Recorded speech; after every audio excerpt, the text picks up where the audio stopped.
Welcome to Inclusive Cyber, your front row seat to understand how a diverse mix of voices is not just necessary, but essential to protect our most sensitive computer networks and personal data. I'm your host, Danny Magallanes, and through my podcast, we shine the spotlight on the heroes and trailblazers from every corner of society who are redefining the diversity, equity, and inclusion frontier. Every episode is a step towards a cyber community that's as varied as it is united, where everyone has the keys to unlock their potential and the power to protect our digital world.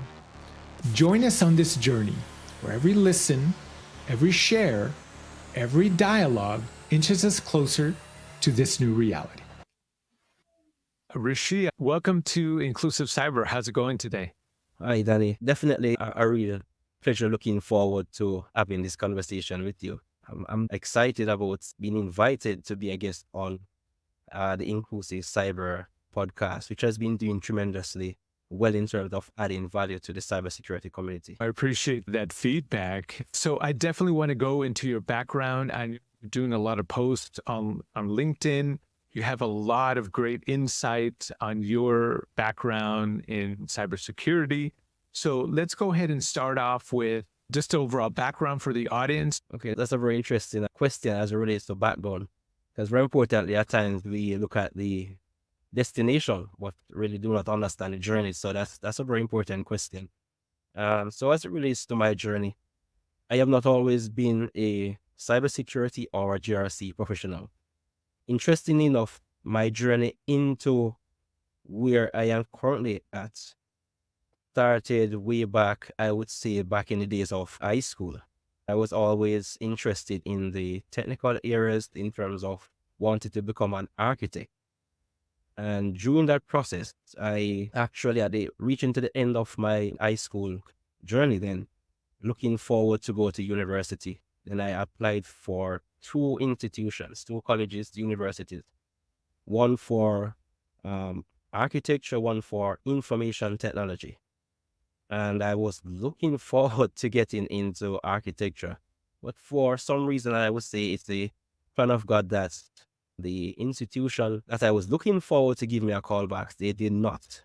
And I found myself in a IT program that was, I would say, very new at that point in time. We're talking about management information system. And that's where my journey actually started in terms of being introduced to computer systems, network, operating systems, programming, that overall comprehensive introduction to this world of information technology. So during my time there, attending this institution, I always admired the network administrators or the lab technicians, as they would say back then, in terms of I consider these people very super smart at that point in time. I mean, going back to the days of the DOS prompt and the blue screen of death and the X amount of CDs and floppy drives to do an installation of an operating system, Windows 98, compared to now when it is just so easy, repairing various errors within operating system. I used to see these guys pulling apart, looking at the computer structures, the processors, the hardware components, and I was saying that, whoa, somewhat technical. It's almost similar to architecture, but architecture in a different sense. We're not talking about building, but rather computer architecture, building systems from the ground up. And I was saying that, whoa, that's something that I definitely want to get myself into. And while attending, I used to be like what they would say a pest to the lab technicians, the administrators back then. I always used to be that prying eyes over their shoulders. Curiosity, what is it that they are doing? What are they coding? What instructions are they entering into their systems? And for some reason, they were a little bit skeptic or not wanting me to see the, top secret of what they are doing, with fear that I would maybe try to hack their system. So that level of curiosity, they eventually develop a level of trust in me in terms of giving me very small tasks around that, their environment, their labs, to say, hey, install an application on a system or to help them to do whatever it is. So I always immerse myself into learning and knowing more about that application of what I was learning at that point in time, plus gaining that practical experience. So that alignment helped me now to better appreciate and understand computer systems and how they work. And not only that, but how it is that they actually provide the level of service that are required by the organization, the institution to function during the various operations that they services that they had to provide at that point in time. This in of itself now actually gave me an opportunity to be employed. So strangely enough, because of this curiosity, everyone became aware and accustomed to my reputation then. An opening was there at the institution right after I completed my associate degree at the time, when it was just only an associate degree program. An opening was there for a computer lab technician, and I was the one that was selected because of my aptitude and always wanting to find out and to learn more. So they gave me an opportunity to be a lab technician. I immersed myself. I began learning about every single thing that I could get my hands on as it relates to computer systems, network administration. And I started out with my very first certification. That was the CompTIA A+ at that point in time, which gave me a more comprehensive understanding of operating systems, security, physical component. And from that, I was able to build my journey into roles of becoming a network administrator in a different organization, into becoming a systems administrator, further moving into becoming a information systems manager, and finally now in the space of cybersecurity, particularly GRC.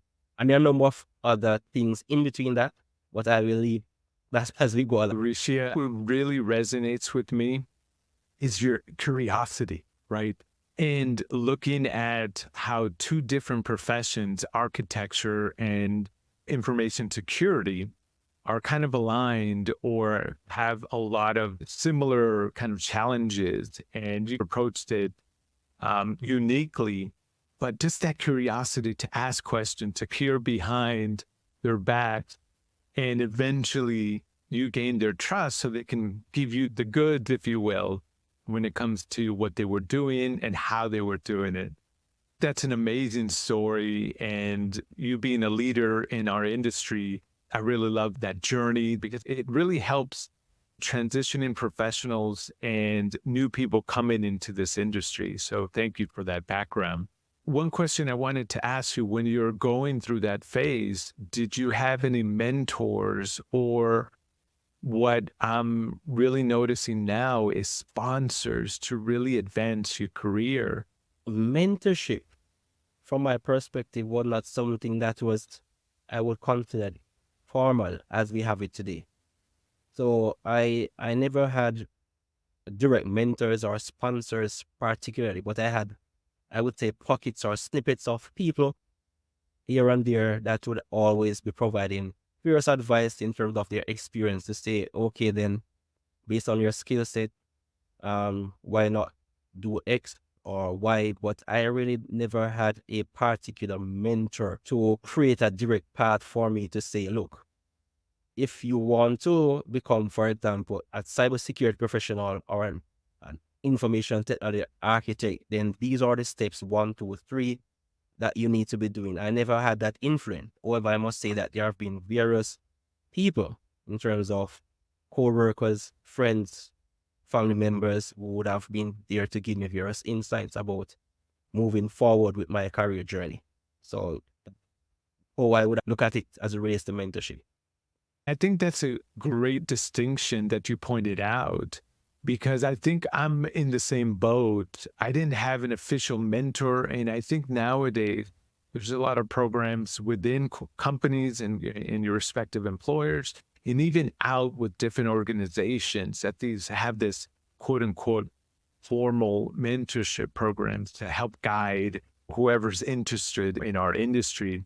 What you mentioned, that there wasn't anything formal, but just your curiosity, asking questions and say, hey, what are you doing there? Or why did you do that? And at the end of the day, the individuals that you asked, them answering you and say, well, I did this because we don't want to let traffic in for whatever reason, right? When you got into the industry, so you initially started with networking administrator, how did you, I guess, traverse into that leadership position? How long did it take? What positions were available for you that you took advantage of that opportunity? As it relates to actually getting into network administration, moving from working in an educational institution, I was actually thrown into what I would say the corporate setting, which was far more different from actually being in an educational institution in terms of we're not talking no longer about just an organization in terms of education, in terms of providing services to educators as well as students. I'm now in a business environment where the objectives are different in terms of the expectations, the KPIs, the business objectives, and all of this was a different, I would say, a different environment altogether for me. This is where now I had to step up my game in terms of leadership, responsibility, trying to understand that we're no longer dealing with just a matter of systems and security. We're now talking about alignment of operating an environment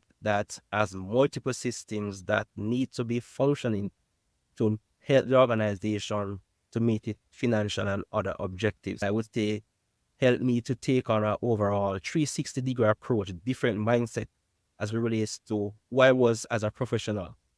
Now I had to now be digging deeper in terms of my knowledge base. How do I interact? How do I communicate with various stakeholders within an organization, which were now have a different mindset in of itself. My very first role as a computer lab technician actually prepared me for moving into that role, as it laid the foundation of dealing with people, understanding the fundamental principles of cybersecurity and networking operating systems. So this role that I went into, surprisingly enough, when I actually got that very first corporate role, I thought I was going to be working with a group or a team of other IT security professionals. And just to find out, when I got into that organization, very big organization, I was the one that was responsible for being the help desk. I was responsible for IoT systems. I was responsible for working with a plethora of different systems, database administrations that I was thrown into the deep. That level of responsibility helped me to build my career in terms of taking on all of those different learning areas. And by doing this over a period of time, it actually helped me to really find out where my passion was and where I wanted to go. That's how I actually moved into that role. And if I should go a little bit further, I've been spending a number of years in that role as being a system administrator, then an opportunity. Strangely enough, talking about the power of networking and influence in terms of being a person of value in the organization, this job opportunity came as a result of networking. Someone was in a conversation and there was this new company that was being built at that point in time within the hotel industry. And they wanted an information systems manager, and someone was able to make that connection based on my work ethic to say, this is someone that is fitting for your organization. And that is how I stepped into I would say, my very first senior role in terms of being responsible for entire operation within that organization, of managing their information systems and their overall operation from a security and also from an IT governance perspective. You made another great point in regards to the goals or overall mission when you're the education side versus corporate side. Obviously, the latter is about making money, right? And that distinction is very similar to what I experienced when I was in government. When government, it's, protect the people, protect the infrastructure and our way of life. But then when you leave government, the mission is totally different. It's all about money. But it's that distinction that, like you said, you had the insight to really make that distinction. Okay, now it's a little bit different. The other thing that I really liked is that you mentioned it's about communication, working with different people and being able to talk about cyber. That's another distinction that we don't have in our industry. We just talk about technical stuff, which I get, it's important. But when you're talking to business folks that don't understand all that technical jargon, there's going to be that miscommunication. And again, that affects our industry in the long run. You mentioned something else I'm kind of forgetting now, but I appreciate your insight on how you traversed and how you got into that leadership position. One thing, did you try any other aspects of cybersecurity? Or because I think you started with a lot of wearing multiple hats, getting tossed in the deep end, like you said, doing all these different things. Where did you find your passion, or how did you navigate towards GRC that you're currently doing now? The reality is that prior to 2020, if you ask me what GRC was, I would not be able to describe or to tell you exactly what GRC is. And strange enough, I have been involved in GRC over these years in terms of policies, procedures, compliance, all of these things. But from a formal perspective, I never really understand what GRC was until 2020, when I lost my job, which was a very critical or pivotal role in my career path. So now that I was actually home, I had to find a way in terms of pivoting to find out what can I do, how can I get my foot back within the industry, or how can I actually make myself so valuable that I'm also able to work from home during the pandemic. And I started delving into the various platforms during that point in time during COVID. There were so many platforms that were offering various free opportunities to learn. We're talking about Coursera, Udemy, various platforms. So I immersed myself for hours in terms of building my skill set, learning. If there's a certification, CISSP, CISM, CISA, the overall content of knowledge that was required, I immersed myself into it. So I went into various, for example, I would say certification paths in terms of the training packages that were offered during COVID for free. And I immersed myself, learn as much as I could. And at the end of it all, I was saying like, no, I cannot allow my system to be overwhelmed. There ought to be a part, there ought to be something or an area that I can actually do effectively and efficiently. So I recognize that I've been spending a number of years doing technical stuff, firewall servers, routers, switches. I no longer wanted to do this anymore. This is not something that I was interested in anymore. I wanted to now be able to be in a position to help and to guide and to administer and to help organizations to establish and build good corporate governance structures as related to cybersecurity management and all of these things. So GRC in of itself actually is where I actually found my passion in terms of I reached out on LinkedIn and there was a number of influence people that were able to say, GRC is a good space. This is what you need to do. And as a result of this, I started deep diving into GRC to build my skill sets and learning. And I recognize this is where my passion is at this point in time. Will it change into the future? I do not know where that goes, but I will see what happens. But for now, I love this space in terms of the value that I can use it to add to organizations. I've been learning more about GRC in recent years. And for me personally, my initial reaction to it, it wasn't too exciting. Dealing with regulation, compliance. I don't want to deal with that. I just read somewhere online, I think it might have been LinkedIn, that GRC is the foundation for cybersecurity. If you would have asked me that 3 years ago, I'm like, no, not the foundation. But now it is the bedrock. And I would argue a lot of businesses out there, maybe even governments, they just throw a couple of people doing that, but it's all about policies. And policies dictate what you need to be doing in your respective organization. If you don't have those policies, going to shady websites, using your cell phone, BYOD, if there's no policies to make that distinction, whether it's logical controls or just building that awareness, you're increasing your attack surface, if that makes sense. I'm doing a lot of studying as well. So that's all in my head about that governance, the policy, the board of directors, et cetera. So I think that's great insight that we need to advocate more on, because everybody wants to be a pen tester, right? In cybersecurity, I want to be a hacker. The cool stuff. Right. And I even, when I went, I gave a talk here locally in Denver. And when I told everybody what I did, they're like, oh, that's the fun stuff. I'm like, no, but GRC is the more important stuff. If we don't have GRC, we don't have all the fun stuff that everybody says I do. But no, I appreciate that insight. Another question that I want to get to, you talked about certifications. And I know you're posting a lot of great quality content on LinkedIn. When people come to you and say, I want to get into cybersecurity, and let's just say they have a unique route. When they ask, do I go the education route or the certification, what do you typically tell them, or does it depend? Well, I think the response is always a depend. However, I normally have a more strategic approach as it relates to deciding how to proceed in cybersecurity.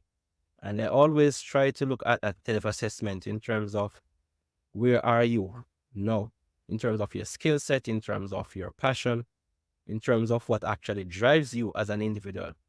Is this something that you love? Do you understand what it is that you're getting into in terms of cybersecurity? Are you willing to invest the necessary time to develop your skill set as it relates to cybersecurity? I would say, depending on where you're at, it might be, for example, if you're fortunate enough, I would say, that you are transitioning right from university, possibly a community college, into university, then I would say continue on that trajectory in terms of getting possibly your traditional degrees and then getting your certification. However, I've actually met or also interviewed people who are navigating their way in terms of moving from, for example, the military into becoming an Uber driver and then moving into cybersecurity. So it's a different scenario. This individual, for example, was able to go direct into certifications, and he uses practical experience and bring that to the organization. This might not work for someone else. So it all depends on where you are at and what is applicable at that point in time. Then I would say go for that. So based on where you're at, then we create that path. That's how I normally treat with these situations. Look at where you're at now in terms of your age, in terms of whether or not you have a family, whether or not you the overall objectives. So all of these factors, I would say, determine which path is best at that point in time. I really love you mentioned family, because a lot of people don't really take that into account. It's a lifelong learning. It's a lot of stuff in cybersecurity. I'm actually studying for the CISSP. My brain is about to burst. There's just a lot of information out there, and knowing what you want, what you're passionate about, what your drive is, a good way to start. One thing that I've been seeing a lot of, and I'm trying different things for inclusive cyber, doing different videos, but I'm seeing a lot of influencers on social media talking about you can make so much money in cybersecurity. Their thumbnails on YouTube, it's them making faces, and it says 6-figure number and then money in the background. And I just shake my head. It's like, no. And I don't want to be judgmental. I don't want to throw hate out into the world. There's too much of that already.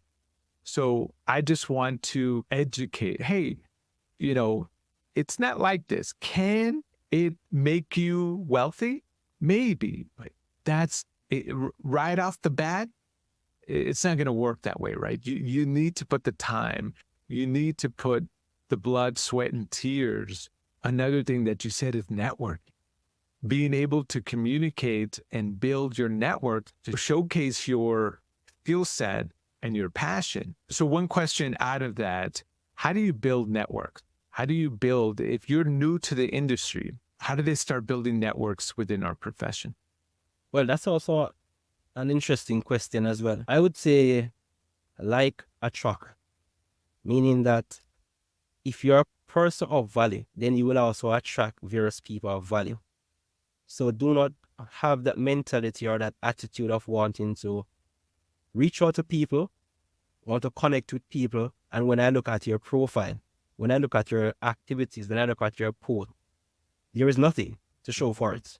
Who are you going to be connecting with?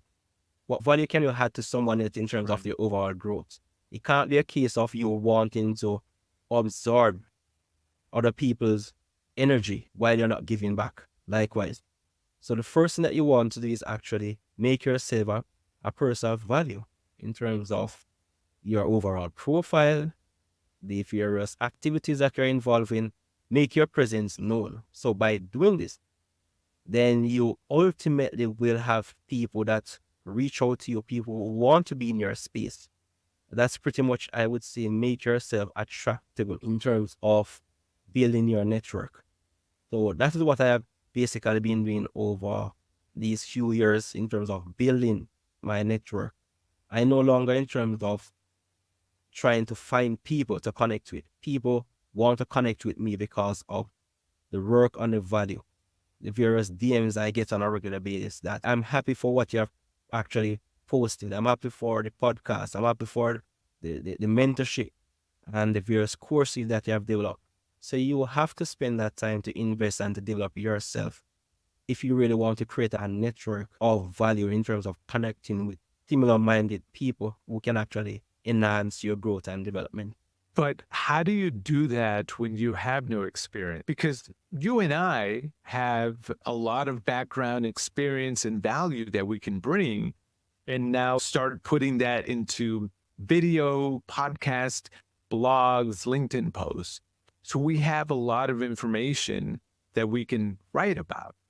But what if they don't? Because I do the same thing. Somebody reaches out to me. I looked at their LinkedIn profile and it's empty. But I also look, okay, are they student? Well, okay, maybe that explains it. But if they don't have experience, how do they showcase that value that they bring? Well, I would say one of the very easiest ways, typical example with you and I, the way we actually met, if we think about it, I strongly recommend sign up for podcast sessions, sign up for webinars, sign up for whatever free, maybe various communities that you can get yourself into among people. And by doing this, then you're able to build small, gradual relationships. And by building these small, gradual relationships, then people are able to pour into you and you're able to take snippets or nuggets of information and turn them into experience. Try to get yourself among people. Once you get yourself among people, then you will begin to develop that level of confidence and courage of actually moving forward. So if you don't have experience, seek alignments. Who can I connect with? And I have connected with so many people who really do not have any experience. And I'm able to say, look, this is how your profile needs to be looking. Not to say that I have the most perfect profile in terms of structure and all of these things, but at least these are people that you can actually look at.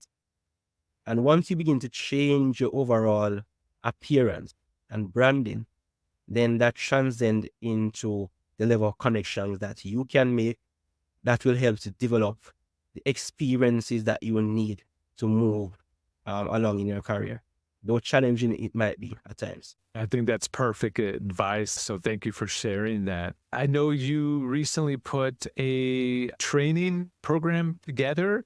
I would love to hear more about that. Where can we find it? What is it about? I have a number of training courses that I've actually developed. They're on a number of platforms.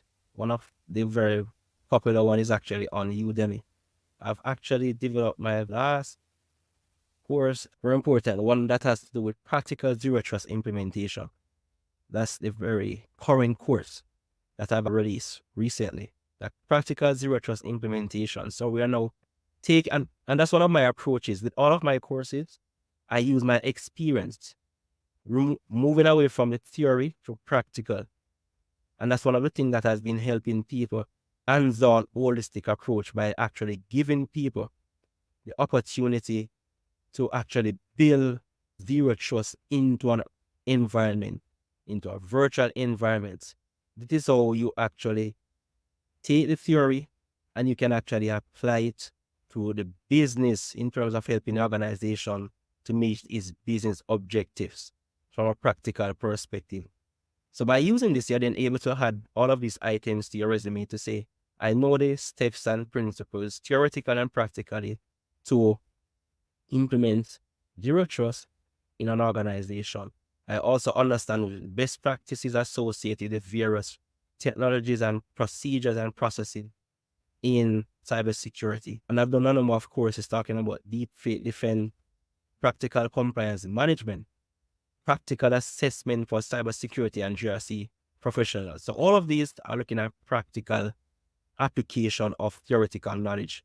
Create an environment so that they can actually take the theory, use it practically. That's how I normally try to help people as it relates to my courses. I think a lot of people just look at that theory and they've never had that experience to actually implement it into whatever environment that they've been currently working at or previously. I could definitely go into more in-depth into these courses, but we'll make sure to share the course links on the show notes. Book teaches so many different things, and it's always being that continuous learner, whether it's technical stuff or something I refer to as popcorn books, just entertainment books just to read. Any books that you would recommend to the audience that you're currently reading? I would say one of those books, a number of books that actually I have read and that constantly resonates with me, How to Win Friends and Influence Others, as it relates to leadership, management, dealing with people. That is a book written by John C. Maxwell. There's also one that has to do with being a go-giver, serving people. For me, relationship comes first in terms of building and working with people.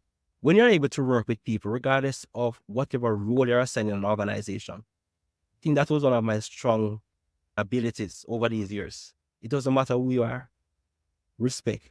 It doesn't matter who you are. I see you as somebody of value to that organization, regardless of your rank. I was able to call on anyone at any point in time to get anything basically done in that organization, to get support for what it is that I need to do. So that's very important in terms of how do you represent yourself among people. Another important book, and that has to do with the 7 habits of highly effective people. That's very important to make you very effective in an organization. So these are some that I would recommend. So as it relates to developing and building your career. Those are excellent books. We'll make sure again to have those in the show notes. With that, I want to thank you for your time. I know your workday is ending, but I really love this conversation. Maybe in the future we could be in person and kind of record for each other's podcast. I think that would be an awesome goal if we can do that in the coming year. Sure. It was definitely a pleasure for me. I enjoyed the conversation and the work that you have been doing and the value that we can also add back to the community in terms of enhancing and building other upcoming cybersecurity professionals.